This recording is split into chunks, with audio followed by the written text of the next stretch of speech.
Je me souviens très bien de la fois où j'ai eu une expérience paranormale qui m'a vraiment bouleversé pendant pas mal d'années.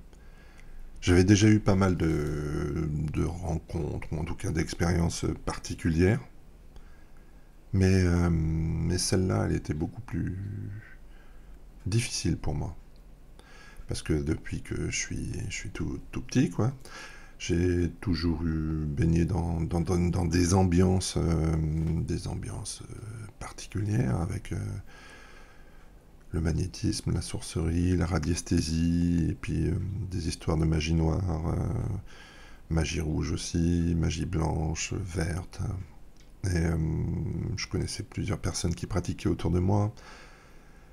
La maison que mon père avait retapée de A à Z était une ancienne auberge où il avait vu des choses. Moi, j'ai entendu des objets qui ont bougé, qui ont craqué, qui se sont cassés sans qu'on les touche, etc., etc. Mais comme j'avais vécu dans ces endroits depuis pas mal de temps et dans ces ambiances, que j'avais affronté mes peurs, je pensais que j'étais plutôt à l'abri. Je me sentais vraiment à l'abri, physiquement parlant. Et ce qui s'est passé, c'est, je crois, 2015, 2015, en mars 2015. Euh, C'était un lundi, je me souviens très bien. J'étais en train de dormir tranquillement là, juste derrière, tout seul, dans l'appartement. Et j'étais tourné sur ce côté, sur le côté, voilà. Et je rêvais, je ne sais pas de quoi.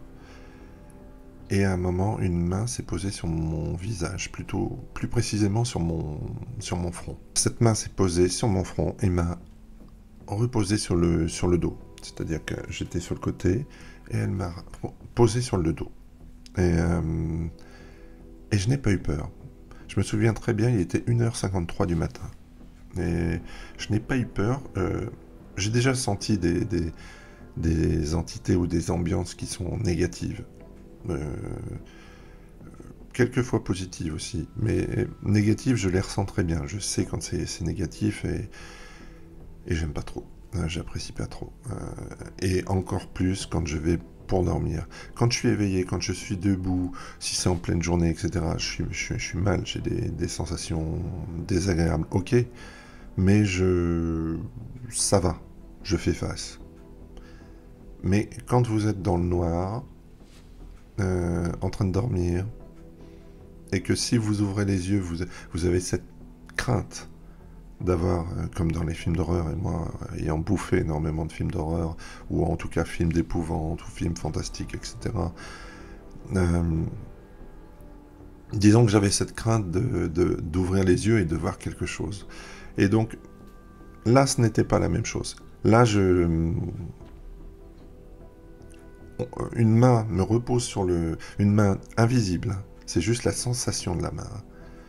Et une main me repose sur le dos, mais je sens de la bienveillance. Je sens que c'est pas négatif du tout. Pas négatif du tout. Mais ça, c'est la première étape par rapport à ce qui va se passer après, hein. Et, et je me dis, c'est ma grand-mère maternelle, la mère de ma mère, qui vient de mourir.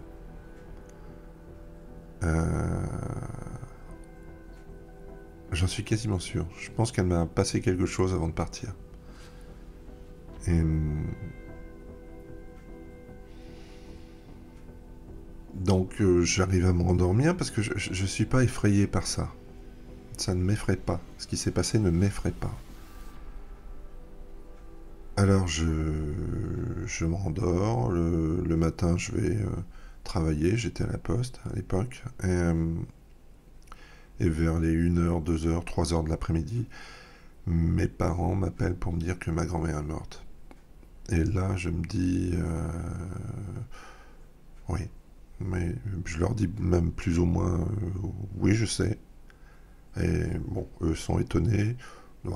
moyennement étonné parce qu'on a eu quand même quelques histoires particulières dans la famille, donc par rapport à d'autres dimensions, j'appellerais ça comme ça, d'autres dimensions, et par rapport à certaines fois des petites, des petits éveils, des petites choses qu'on ressent. On sait qu'il se passe quelque chose de particulier.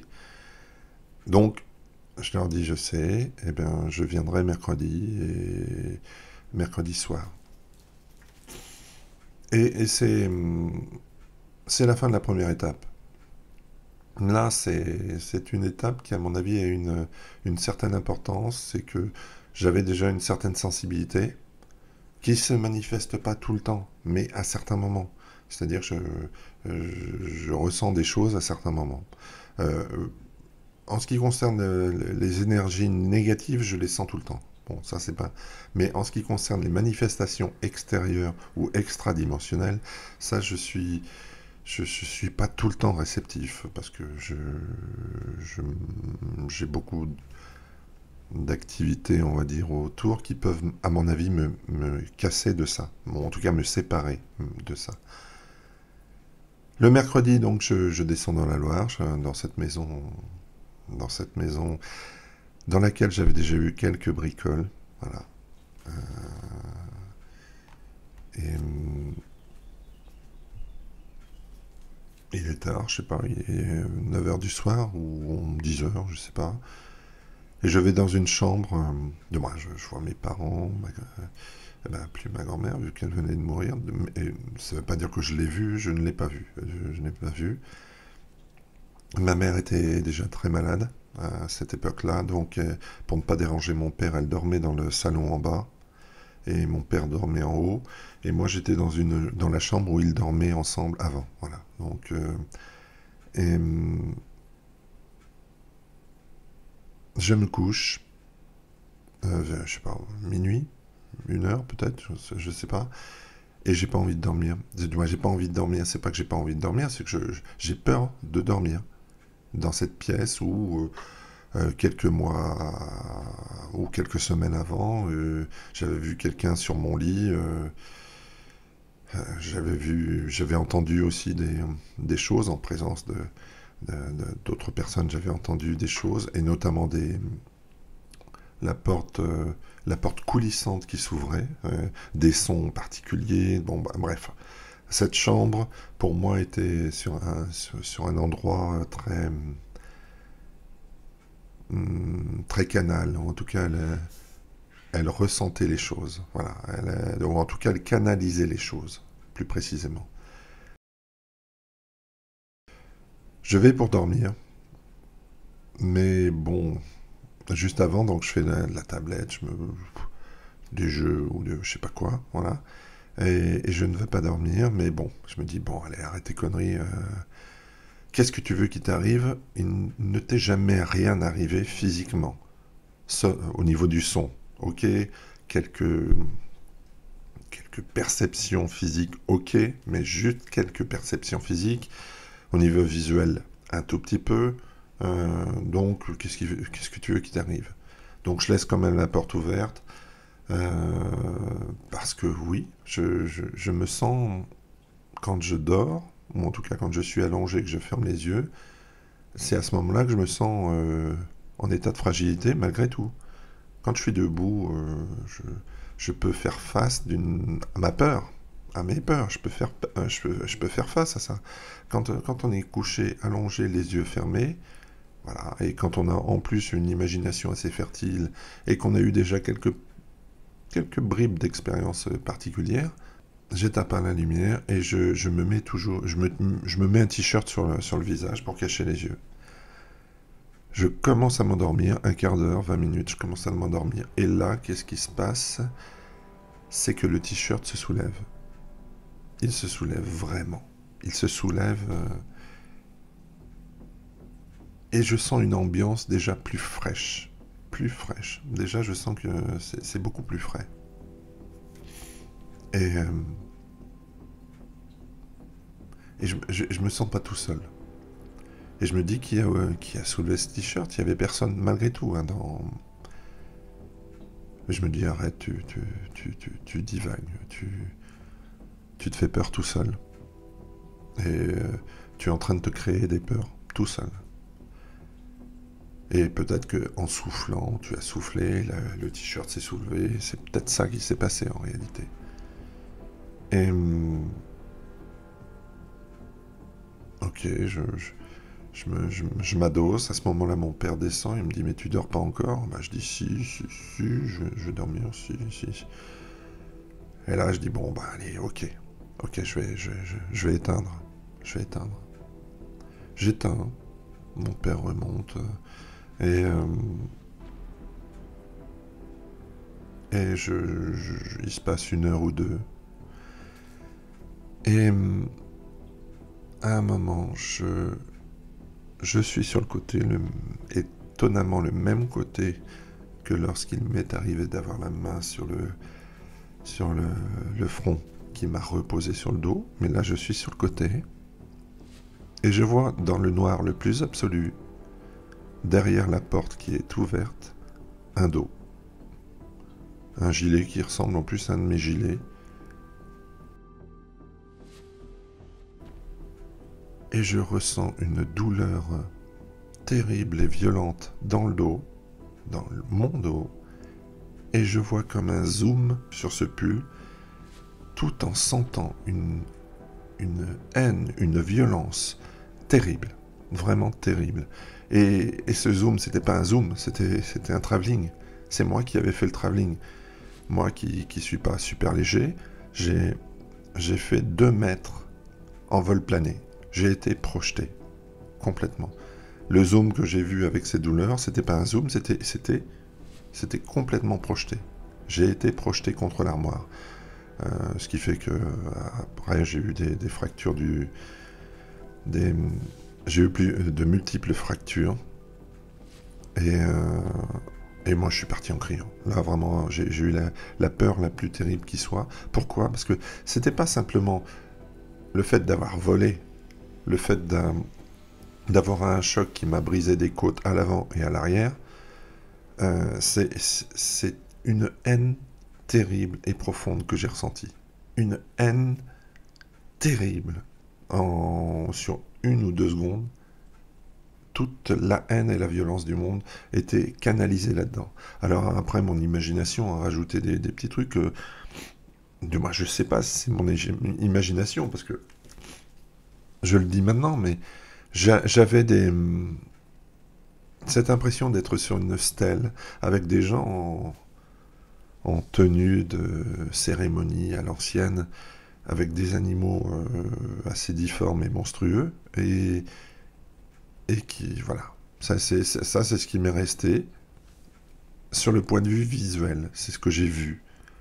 J'ai vu comme une cérémonie de sacrifice, et j'ai été le sacrifié, c'est ce que j'ai vu.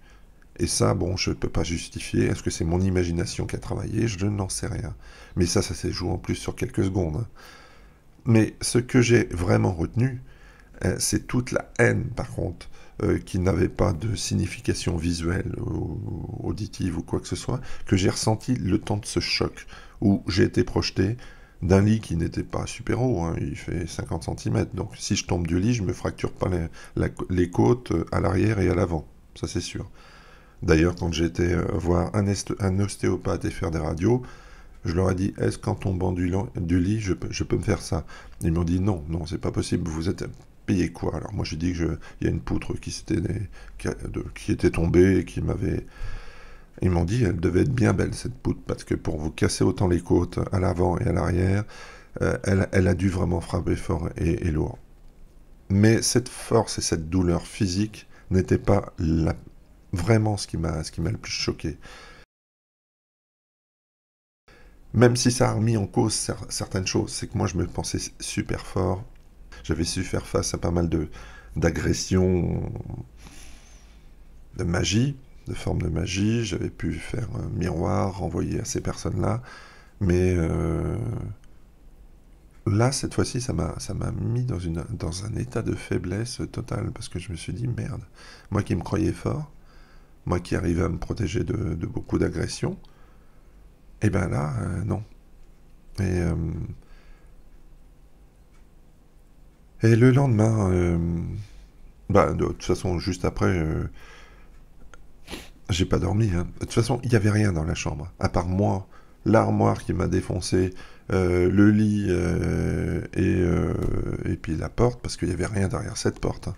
Qu'est-ce qui s'est passé? J'ai été après avec ma mère dormir dans un fauteuil, parce que je pouvais plus rentrer dans cette chambre. D'ailleurs, quand j'ai pris mon pendule après, il faisait vraiment la soucoupe volante. Il tournait complètement soucoupe volante. Il y avait une énergie terrible là-dedans. Moi, je- voilà. Mon père, lui, s'est un peu marré. Je lui ai dit, mais tu sais qu'il y a du monde là, hein. Bon, c'est assez marrant. C'est qu'en vous parlant de ça, depuis, chaque fois que quelqu'un est en présence, en ma présence, quelqu'un d'une autre dimension, euh, j'ai j'ai comme un point qui s'appuie juste au-dessous de l'omoplate, là. Juste au-dessous, qui s'appuie soit très violemment, soit moins violemment. Ça appuie comme pour me dire, et c'est à l'endroit où j'ai eu les côtes de cassé, c'est comme pour me dire je suis là. Tu peux me parler, tu peux interagir avec moi. Alors des fois je le fais avec beaucoup de sensibilité, d'autres fois hein, je suis pas aussi sensible et je comprends pas. Je saisis pas, je suis pas, voilà, je suis pas à même de comprendre la présence. Je la comprends mieux quand je suis en présence d'autres personnes, pour le savoir pour les personnes. Pour moi-même, c'est beaucoup plus difficile. Mais voilà, et donc là, j'ai cette présence-là, peut-être, oui, pour témoigner de ça. Voilà. C'est peut-être pour ça qu'elle est là. Donc, j'ai presque pas dormi. Après, il y a l'enterrement, je vais dans l'église. Il y a des personnes que je suspecte d'avoir contribué à ce qui s'est passé. Soyons très clairs, d'avoir fait de la magie noire. Que je vois. Et ce qui est assez étonnant, c'est que ces personnes-là, que je n'avais pas vues depuis longtemps, me parlent comme si elles m'avaient vu la veille. Voilà. Et ça, c'était assez perturbant. Voilà. Bon, j'étais très, très triste. Dans les personnes qui ont été à l'enterrement et qui sont après revenues dans cette même maison pour juste l'après, hein, l'après-cérémonie, deux de ces personnes sont médiums, on va dire. On va simplifier ça en médium. Ils ne sont pas que médiums, mais bon. Et je leur ai dit ce qui s'est passé, et il y en a une notamment, la plus âgée, qui m'a dit je ne peux pas rester dans la ligne de cette chambre, il y a trop d'énergie négative. Déjà, rester dans la maison, c'est difficile, mais rester dans cette chambre, face à cette chambre, je ne peux pas. Donc elle s'est déplacée, et l'autre médium, on va dire, m'a dit oui, oui là il y a du monde en ce moment, ça tourne, hein, ça tourne.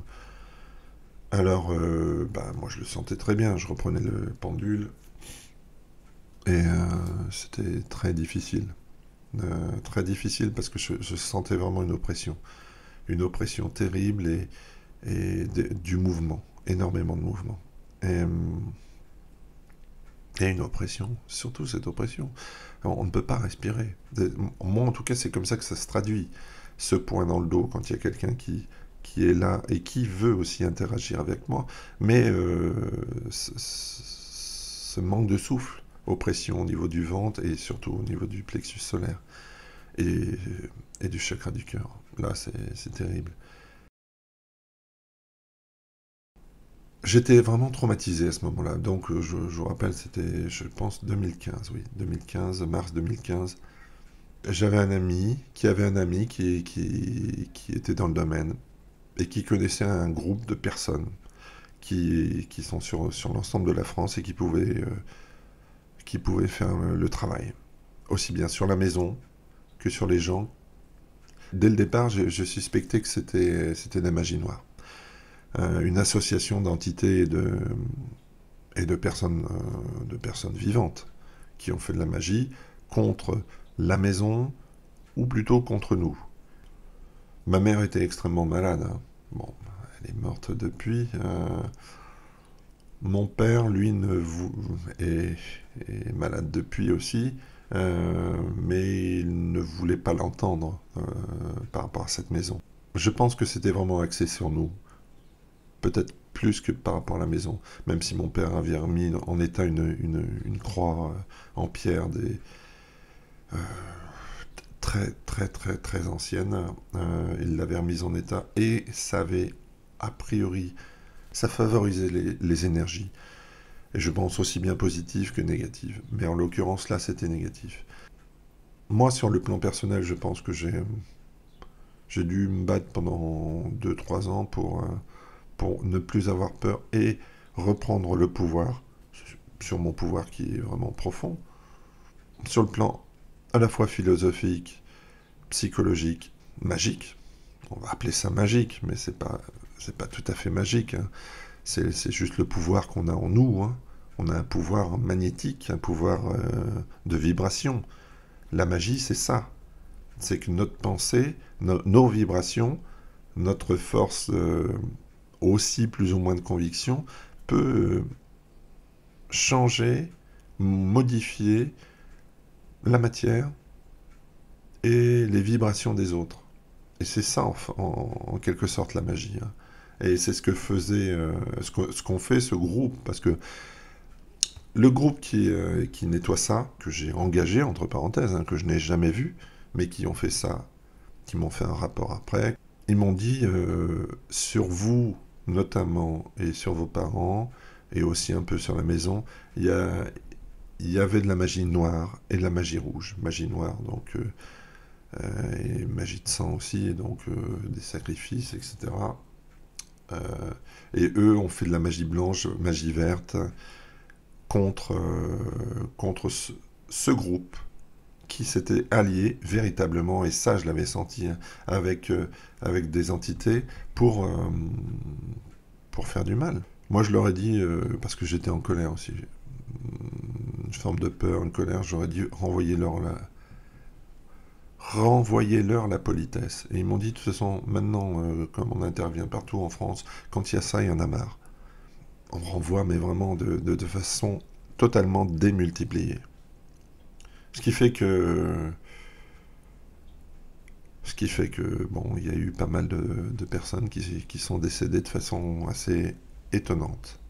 Étonnante, vraiment très étonnante, dans l'entourage. Ça a été un moment très difficile parce que ça m'a remis en question sur la force que je pensais avoir, que maintenant j'ai récupérée. Une force que j'ai récupérée. La conscience de soi, profonde. La conscience profonde de soi. On peut être sensible, mais dès lors qu'on a la conscience profonde de qui l'on est, c'est-à-dire qu'on appartient à ce passage ici, à ce monde-là, oui, mais on appartient à un monde beaucoup plus vaste. Dès lors qu'on a conscience de ça, on peut avoir des moments de faille, des faiblesses. Ce que j'avais eu en perdant ma grand-mère à cette période-là. Et je pense que c'est ça qui m'a rendu beaucoup plus sensible et fragile par rapport à cette magie. Si je n'avais pas eu perdu ma grand-mère, est-ce que j'aurais été aussi sensible? Parce qu'il y avait un trou dans mon aura, il y avait une hypersensibilité. Mais d'un autre côté, d'avoir vécu cette agression, ça m'a permis de faire un cheminement qui m'a rendu beaucoup plus fort. Beaucoup plus fort. Je sais que, comme tout le monde, hein, qu'on est agressé régulièrement par des personnes, parce que il faut bien prendre en compte que simplement penser du mal de quelqu'un, ce quelqu'un, il le reçoit. Il reçoit ses vibrations, il reçoit ses pensées. Il ne le sait pas forcément, hein, par ceux qui sont beaucoup plus évolués, ils savent d'où ça vient. Mais globalement, on ne sait pas qui nous veut du mal, tout le temps. On le sait des fois, mais pas tout le temps. Et là, j'avais des doutes sur certaines personnes, mais pour les autres, je ne sais pas pourquoi. Si, à part, comme d'habitude, la jalousie, la haine, la méchanceté gratuite. De toute façon, les gens faibles sont des gens méchants. Mais faibles, je parle pas de... faibles dans le sens le plus terrible du terme, hein. Faible, c'est pas parce que Tu n'as pas de muscle que tu es faible. Non, ça n'a rien à voir. Je parle faible du cœur, faible d'une vraie puissance intérieure. Je parle d'une puissance intérieure et pas d'une puissance extérieure ou d'une puissance de richesse. Ça n'a absolument rien à voir. Mais ceux qui sont vraiment faibles veulent du mal autour d'eux parce que ils- pour se sentir moins petits, ils ont besoin de réduire les autres. Voilà. Les gens forts, au contraire, ils aident les autres pour se sentir plus grands. Voilà. Parce que c'est vrai qu'en aidant les autres, ils sont entraînés vers le haut. Parce qu'ils aident les autres. Ceux qui veulent réduire les autres, qui font les chacals pour prendre le dessus, sont des faibles. Ils n'ont rien compris.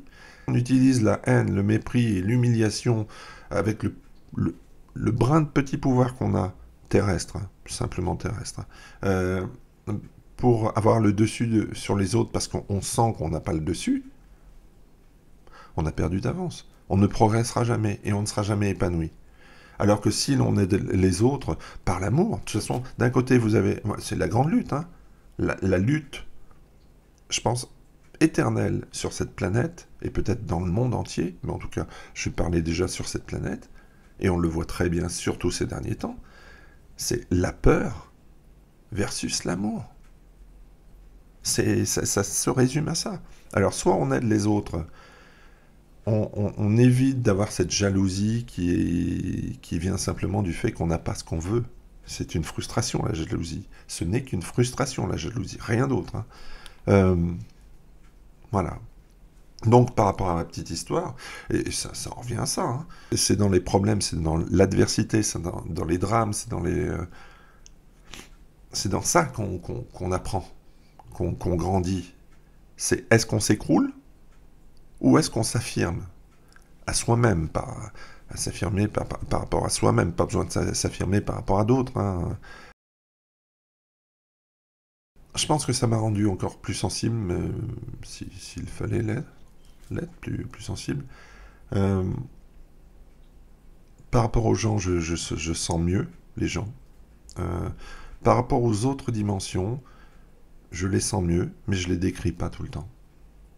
Je, je, je, je pense que je suis pas encore assez focus pour pouvoir isoler tous les parasites qui y a autour de moi, et je pense que je m'encombre de beaucoup de parasites moi aussi. Mais cette expérience a été pour moi la plus violente parce elle a été physiquement violente. Je ne pensais pas qu'on puisse me projeter sur 2 mètres comme un fétu de paille. Poum, poum, voilà. Et je pensais être suffisamment fort, donc ça a été une épreuve d'orgueil parce que je pensais savoir me défendre. Je pensais que j'avais suffisamment conscience de qui je suis profondément, de la lumière que je suis, comme tout le monde, hein. Mais je parle juste de mon cas sur ce cas. Hein. Non, en plus, il me revient un petit truc là. Mon père, il me faisait marrer parce que il me dit oh mais non, bon, il faut savoir leur parler. Ben, je dis mais là, il voulait pas me parler là. Et il me dit oh mais de toute façon, il se passe rien. Il a redormi dedans, dans la chambre. Je lui dis bah il s'est passé quelque chose. Et il me dit non, non, non, non, il s'est rien passé. Je lui dis, mais il souriait un peu. Je lui dis, t'es sûr qu'il s'est rien passé? Il me dit, oh, juste les pieds du lit qui se soulevaient de 30-40 cm, mais c'est rien ça. D'accord. Mais je maîtrise. Ah bah, je lui dis, tu maîtrises vachement, ouais. Ouais, les pieds se soulèvent du lit, t'as des visiteurs, qui sont, à mon avis, pas super bienveillants, et c'est pas un problème. Depuis la maison a été vendue, on l'avait nettoyée avant de... Encore une fois, parce qu'on l'a nettoyée plusieurs fois, mais je pense que c'est... D'ailleurs, une des personnes qui a pris, parce que c'est pour... Eh ben, elle a posé cette question étonnante. C'est est-ce que cette maison... Je crois que c'est le terme. Hein, est-ce que cette maison est propre? Non, ou habité. Je me rappelle plus c'est ce qui est... Non, mais ça voulait pas dire question de poussière ou quoi que ce soit, ou question de personne physique, c'était vraiment... Donc, ben... Moi, pensant pertinemment que cette maison avait un côté hall de gare, c'est-à-dire vraiment énergétiquement, elle est sur une zone qui favorise ça, je pense qu'ils vont avoir des visiteurs. Pas forcément les mêmes que nous, parce que je pense que ça tournait. Ça tournait, ça c'est sûr, ça tournait. On les virait, mon père les virait, moi j'en ai viré, mais je pense qu'il y en avait d'autres qui passaient. Et là, en plus, quand il y a de la magie noire, bon, bah, là, on a tout gagné, quoi. Voilà, donc, magie rouge, hein, moi j'ai jamais pratiqué, mais de ce que je connais de la magie noire et de la magie rouge, c'est le degré au-dessus de la pensée, parce que je sais pas si j'ai fini ce que je voulais dire tout à l'heure, mais la pensée, c'est de la magie, déjà. Alors la magie noire, magie rouge, c'est en plus on fait appel à des éléments, surtout la noire, des éléments d'autres dimensions. Donc là on a tout gagné. Ah oui, et je voulais finir sur un point. C'est que la magie noire, pour ceux qui veulent la faire, et je ne le conseille pas parce que c'est encore une fois un aveu de faiblesse. Voilà, non seulement je pense qu'on est venu ici pour l'amour, voilà, c'est vraiment l'amour versus la peur, comme je l'ai dit tout à l'heure, mais en plus, on se plante complètement si on utilise la magie noire ou rouge ou toutes ces magies qui sont là pour faire du mal. Parce que là, on est vraiment ici, et je ne suis pas chrétien ou religieux, on est ici pour faire le bien et créer ce fil doré entre les personnes. Entre les personnes. Le fait d'avoir des fils dorés, c'est-à-dire vous faites du bien. Vous faites du bien autour de vous, mais même de ça. Faire un sourire, un gentil bonjour, ou traverser la rue, je sais pas, mais même des trucs tout simples. Simplement apporter de l'humanité à l'autre, une forme d'amour, ça vous crée plein de petits fils de partout. Et plus vous avez ces fils, plus vous vous sentez bien. Parce que ça fait une circulation d'énergie positive, très positive et lumineuse. Voilà. Et donc c'est traçable. Je suis sûr que c'est traçable. Et j'ai cette impression des fois d'avoir pu tracer les liens qu'il y avait avec des personnes qui me voulaient du bien. Et je suis sûr et certain, et la preuve avec ces gens qui ont nettoyé, qu'on peut faire aussi la même chose pour tracer. Et c'est ce qu'ils ont fait, vu qu'ils ont nettoyé, qu'ils ont renvoyé la sauce et que les autres, eh ben, ils ont pas bien apprécié, vu qu'ils ont dû passer dans des mondes beaucoup moins agréables. Voilà. Et quand vous faites le mal, comme ça, ou comme ça, en dehors de votre conscience, et de votre conscience, ici, la plus qui va vous laisser des traces, vous laissez aussi des traces. Et ça, c'est une absolue certitude. Si vous faites du mal, ne serait-ce que même avec la pensée, vous laissez des traces. Et vous faites cette fois-ci des liens noirs. Et qui vont vous obscurcir. Et plus vous... Et c'est pour ça que ceux qui font du mal, au bout d'un moment, ne font plus l'économie du mal. Parce qu'à force de faire du mal, ils continuent de faire du mal parce qu'ils ne sentent plus rien. Ils sont déjà plus ou moins morts à l'intérieur. Quand vous ne ressentez plus rien, vous êtes mort à l'intérieur. Je pense qu'il faut rester éveillé. Il faut rester éveillé à tout. Se sensibiliser en fonction de ce qu'on a envie d'être sensibilisé. Mais bon, moi, je préfère être éveillé, savoir ce qui m'entoure, savoir le fond d'une relation entre une personne et une autre et des pouvoirs et nous. Et puis après, de passer pour peut-être un complotiste ou quoi que ce soit, mais au moins de le savoir. Et après, je fais en fonction, quitte à... Parce qu'on fera toujours des sacrifices. Hein. Voilà. Donc, si on fait un choix d'être dans un camp, même si c'est pas un camp, mais des fois, ça nous oblige à être catalogué dans un camp, eh ben, je le fais. Mais pour moi, l'important, c'est quand vous avez un mal, quand vous vous sentez mal, quand vous avez un truc qui vous dérange, c'est essayer de trouver pourquoi. Et souvent, la réponse, on l'a déjà depuis longtemps. C'est que mais ça peut être un autre thème que j'aborderai, mais c'est le choix et le non-choix. Souvent, et c'est même pas souvent, moi je suis même certain à 100%, hein, que le non-choix est pire que le choix. Le non-choix, c'est céder aux autres le pouvoir sur votre vie. Et quand je dis le non-choix, c'est par exemple de ne pas voir les choses en face. C'est par rapport à une attaque surnaturelle. Il y en a qui expliquent que c'est, ou en tout cas qui pour se protéger disent mais non, c'est pas cartésien. Ben oui, mais cartésien, hein, la vie n'est pas cartésienne non plus. Hein. L'étincelle de vie, elle n'est pas cartésienne. Après, le système de vie, comment on fonctionne, on sait, globalement. Mais l'étincelle, on ne le sait pas. L'infini, le fait que rien n'a jamais commencé, rien ne se terminera jamais, parce que c'est l'infini espace-temps, ça on n'en parle pas non plus. Parce que c'est vrai que en admettant que ça c'est une partie du monde, ça, et bien forcément s'il y a un contenu, il y a un contenant.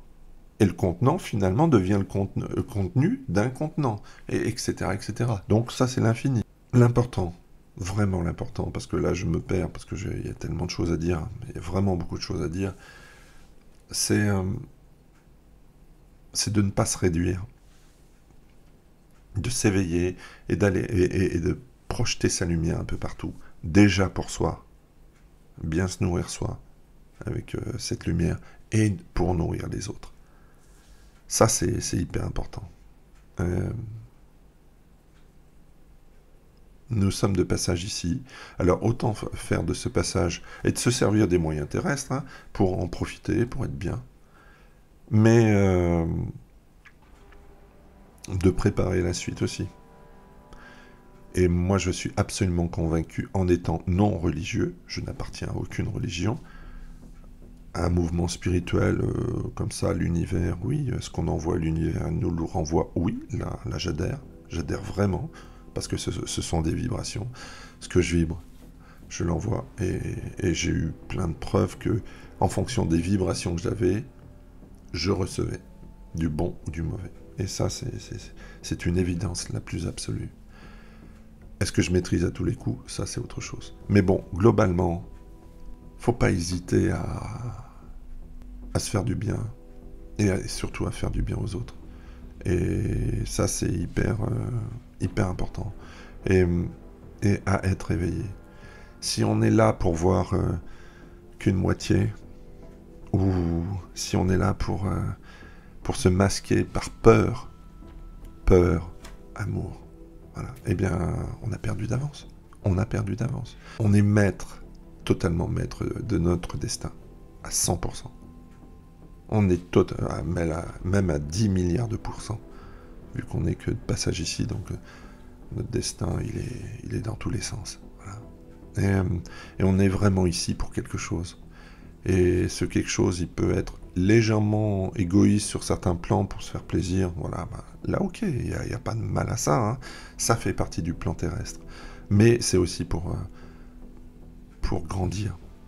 Et là, c'est beaucoup moins égoïste. C'est beaucoup plus altruiste. C'est beaucoup plus pour les autres. Voilà pour ma petite histoire et mes divagations et petites histoires. À bientôt. Et puis, bon, j'aime pas le dire ça, mais n'hésitez pas à vous abonner et puis à cliquer, histoire de... Parce que là, moi, je suis dans une année de reconversion, donc j'aimerais bien mêler ces deux domaines qui sont le spirituel, entre parenthèses, hein, dans le sens le plus large du terme, et l'audiovisuel.